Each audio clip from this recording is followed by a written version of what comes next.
ಬಾಗಲಕೋಟೆಯಲ್ಲಿ ಮಸೀದಿ ಮೌಲಾನಾ ಮೇಲೆ ಹಲ್ಲೆ ನಡೆದಿದೆ. 4 ಯುವಕರಿಂದ ಮೌಲಾನಾ ಮೇಲೆ ಹಲ್ಲೆ ನಡೆಸಿರುವಂತಹ ಆರೋಪ ಕೇಳಿ ಬರ್ತಾ ಇದೆ.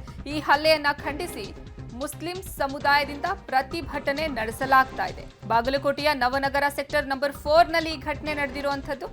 ನವನಗರ ಪೊಲೀಸ್ ಠಾಣೆ ಬಳಿ ಸದ್ಯ ಮುಸ್ಲಿಂ ಸಮುದಾಯದ ಜನ ಜಮಾಯಿಸಿದ್ದಾರೆ. ಅಂಜುಮಾನ್ ಮಸೀದಿಯ ಮೌಲಾನಾ ಮೇಲೆ ಹಲ್ಲೆ ನಡೆದಿದೆ. ಕಾರ್ತಿಕ್, ಗಣೇಶ್, ಶಿವು, ಆದಿತ್ಯ ಅನ್ನೋರ ಮೇಲೆ ಹಲ್ಲೆಯ ಆರೋಪ ಕೇಳಿ ಬರ್ತಾ ಇದೆ. ಸದ್ಯ ಕಾರ್ತಿಕ್ನನ್ನ ಪೊಲೀಸರು ವಶಕ್ಕೆ ಪಡೆದುಕೊಂಡಿದ್ದಾರೆ.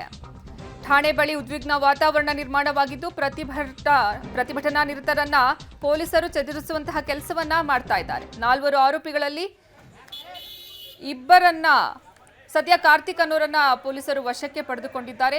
4 ಯುವಕರ ಮೇಲೆ ಹಲ್ಲೆಯ ಆರೋಪ ಕೇಳಿ ಬರ್ತಾ ಇದೆ. 4 ಯುವಕರಿಂದ ಮೌಲಾನಾ ಅವರ ಮೇಲೆ ಹಲ್ಲೆ ನಡೆಸಿರುವಂತಹ ಆರೋಪ ಇದು. ಸದ್ಯ ನೀವು ದೃಶ್ಯದಲ್ಲಿ ಗಮನಿಸ್ತಾ ಇದ್ದೀರಾ ಹಲ್ಲೆ ಆಗಿರುವಂತಹ ವ್ಯಕ್ತಿ ಹಾಗೂ ಮತ್ತೊಂದು ಕಡೆ ಪೊಲೀಸ್ ಠಾಣೆ ಮುಂದೆ ಜಮಾಯಿಸಿರುವಂತಹ ಜನ.